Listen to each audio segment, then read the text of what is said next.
restaurants. It's where a lot of us get in trouble. It's where a lot of us act a fool, and it's about to be back. I am taping this in the midst of quarantine being on its way out.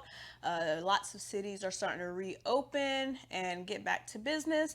And of course, one of the first things people are going to do is go back to their favorite restaurants. So, today, I want to talk about 3 ways that you can minimize the damage of going back to your favorite restaurants, and 3 things you can do specifically that can help with your calorie reduction, okay, at your favorite restaurants, okay? So, before we get into that, I do want to just explain do the typical. I'm Tiffany. I'm a certified personal trainer. Um, and I'm also a nutrition specialist, so I'm here to help you lose fat and not your mind through this channel. Okay. Also, make sure that you subscribe if you find the content helpful, and make sure you have notifications. And last, get your workouts. So I put together 3 workouts for you, and it's in the description. So just go and get those, and get you some fat burn going. Okay.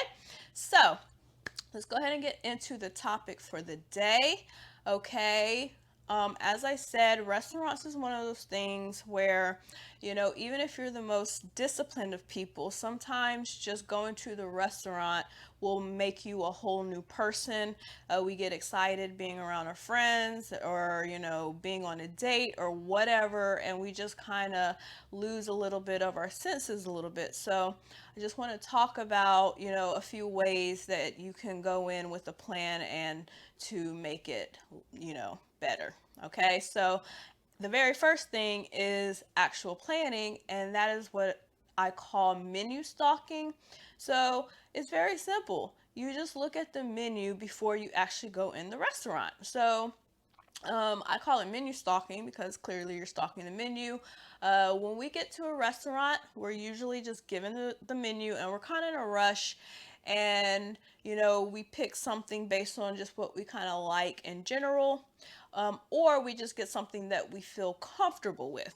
But with menu stalking, what it does is it gives you time to actually look at what is available. Okay, it gives you all the options. You can really see what comes with everything, and you can have a better informed, picture of what is going on and what you should be eating.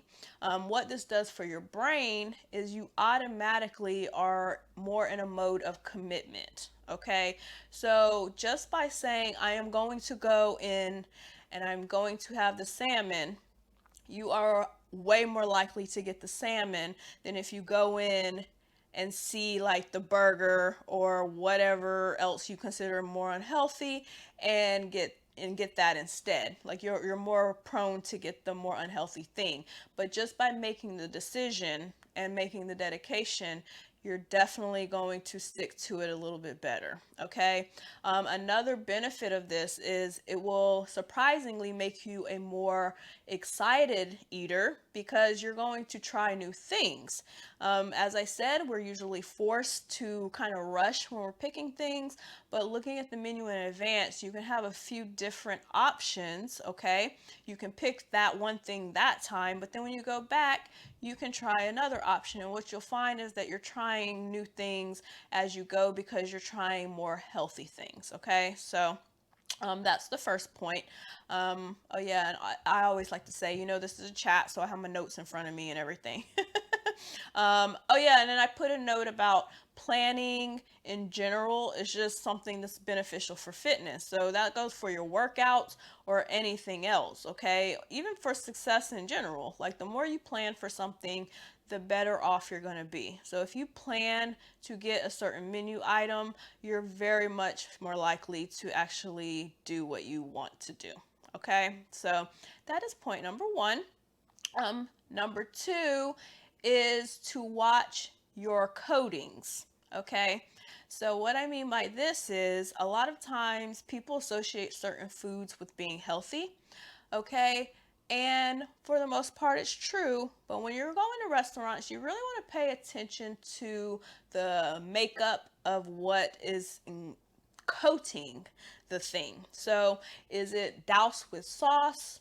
Okay. Is it fried? Do they use a lot of butter? Do they use a lot of oil? Like, what is the actual thing being cooked in, and what is the method? Okay, so of course broiled and baked are in theory your better options because they're broiled or baked, but in the end you really have to think like you could literally broil something in a bunch of butter. Okay, so you really want to pay attention to what it is. And then on the other side of that is like a healthier food, say like collard greens, right? We get a little crazy with our collard greens. A lot of people douse them in butter. Okay, so those collard greens may not be like the least calorie, at least. I mean, they're still collard greens. They're gonna give you some nutrition, but they are still doused in butter. So the calorie count will be there. And once you really think about the fact that calories is what it's all about, you will start to do better with the calorie intake that you're doing because you will pay attention to things. This also goes for things like avocado. I mean, this isn't really a coding subject, but avocado is very high in calorie, but it's a healthier food. So people, sometimes get a little crazy with that, and then they wonder, why they're not losing any weight. It's because you're probably eating a lot of calories and really healthy foods. Okay, so stuff like that really, really, really adds up in the end. Okay, so just make sure that you're paying attention. And I would say sauces is one of the biggest ones. Sauces are very undercounted when it comes to calories, and people don't think about it. And when people are logging calories, they might just put chicken. They don't think about the fact that the sauce that was on the chicken could be another 100, 200 calories. It just depends on what it is.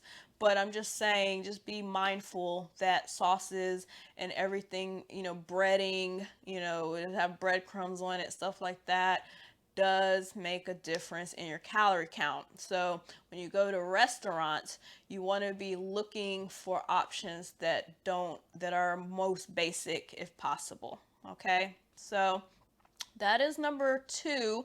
And I do have to add to that point that this is not about completely eliminating things you love. You can still get the thing with the douse in the cream sauce, okay? Just the whole point is that if you're doing it less, you're helping your calorie count, right? So if you go to your favorite restaurant, say 3 or 4 times a month, if you can stick to only eating the creamy chicken or whatever once a month, and then going with a more basic salmon or a salad or something that they created the other 2 times, you can imagine how that will add up over time. Okay, so and if you're one of those people who eats out every week, several times a week, then it's going to be even a bigger difference for you. Okay. And this would be a great time to just let you know that, and I probably should have said this in the beginning, but in general, if you are cooking at home, and if this quarantine or whatever has forced you into doing that, I would recommend that you stay with it as much as possible, because home cooking is the only way that you guarantee know what is in your food, and it's the best way to account for your calories. Okay, because it's really hard to know what restaurants are doing with every single aspect. Okay, so just want to put that out there that these are restaurant tips, but if you can stick at home as much as possible, that is going to get you very, very, very far. Okay, so just want to put that out there. Okay. All right. So point number 3 is drink limits. Okay. And I talk about beverages quite a bit because I think that they're very underrated in the fitness conversation because they make up so much of our calorie count. Okay. And when we go to restaurants, I think this is when it comes into play a lot. Okay. Especially with liquor. And I will do my usual spiel about how liquor is the only thing that actually stops fat loss immediately. It's the only thing that delays fat loss over cakes, pies, or anything else. And the reason is because our bodies doesn't recognize it. So, all of our macros, our fat, our carbs, and our protein, our body recognizes, and they burn, and our body burns it in a certain order. So it's carbs first, then fat, then protein. But when we have alcohol, it moves to the top. So in order to get to burning the carbs, the fat, and the protein is usually not burned. It's always carbs and fat.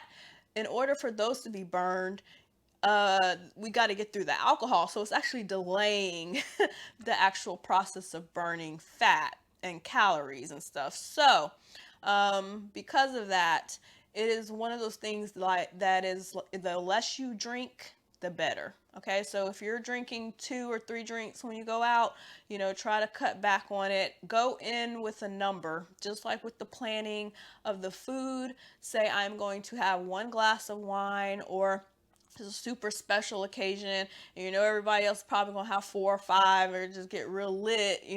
Maybe you just have two or whatever. Just make it fit for the situation, of course, but anything you can reduce, the better.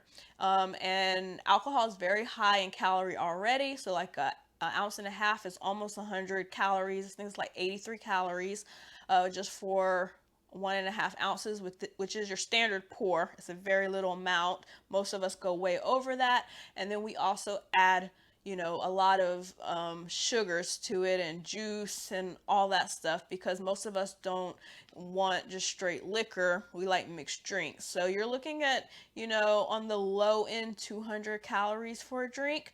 And then if you're getting one of those slushy, like margarita things, you're looking at like 500-600 calories. So have 1 or 2 of those, and you're, along with the food that you're eating at the restaurant, and those are probably your calories for the whole day, to be honest. It could be anyway, so you just want to keep that into account. Okay. And then on the other end is not alcohol, it's just juices. Maybe you go to brunch and you want to get some orange juice. Okay, fine. Orange juice is fine. It does have vitamin C, it has nutrients and all of that, but it's also high in calories. Okay? So this goes back to that whole healthy eating versus calories thing. Just because things have nutrients and are healthy does not mean that they are lower in calories. So if you can drink water, you should do that. Always go with water if you can. It's a miracle drink, no calories, and it fills you up. So I will always say that is your best bet if you can do it. Okay. Um, so that is it. That's it for the points. I think I'm trying to streamline it a little bit. So just to recap, menu stock, look at the menu beforehand, go through it, pick your choice, stick to it when you get to the restaurant. Don't even look at the menu when you get to the restaurant. Just get what you said you were gonna get. Okay. Number 2, watch your coatings. So try to make sure things aren't super saucy, not fried. Try to go with something that's more simple, baked, broiled, but with minimal, dressing and coatings on it. And then number 3 is to have drink limits. Okay, go in wanting to drink water, expecting to drink water, going for water, but if you must do something else, know the occasion and know what you're going to do. So say you're going to have 1 drink, stick to it. If you're going to have brunch, try to get water, but if you want to have some orange juice, just know you're going to have 1, and account it towards your calorie goals for that day, because they still count. Okay, so those are the 3 recaps. Your actionable step, okay, for the day is to think of 1 or 2 restaurants that you go to often, okay, and to go and find their menu. So most people have it online. You can find it on Yelp or any of these other sites, or you can just go to their website. It's a restaurant, they always have their menu there, and go through and see what they have available. Okay, see what they have and come up with a decision of something that sounds healthy to you. Kind of pay attention to how it's described, what's in the ingredients, and what the side is, and then say next time you go to the restaurant, you are going to get that thing. Okay, and then keep with the list, so that when you go back, get the second thing that you thought of and stuff like that, and just play around. Part of fitness is just learning things that you really like. Okay, and just playing around with it. Like, nothing's going to just, you're not going to magically know all the answers, but this is one of the fun times. You get to actually eat different foods. Okay. You know, not much in fitness is considered fun, but I think the eating part, if you can find healthy things that you like to eat, that will be great, obviously, because you're more likely to stick to it over time. And all, as I always say, that is what it's all about, is about this being sustainable and for you to build habits, okay, that you do the rest of your life. So that is the actionable step of the day. And I got through everything. So make sure that you download the workouts, okay? Do the task, comment, let me know what restaurants you like, what you think they have that's healthy. I'll even chime in and say if I think it's healthy, if I can. I mean, I should be able to, you know. I mean, I don't know everyone's restaurant, but you can describe the dish, you know, and say what you're gonna get instead of the other thing, okay? So I can like look at it and say what I think and give you my unwanted opinion or my wanted opinion. I don't know. But anyway, but regardless, make sure you do the list and look at the restaurants, okay? Do it and you will be better off, okay? So all right, that's it. Get your workout, subscribe to the channel. Other than that, take care of yourself, eat well, drink lots of water, get your workouts in, all that good stuff, and I will see you next time.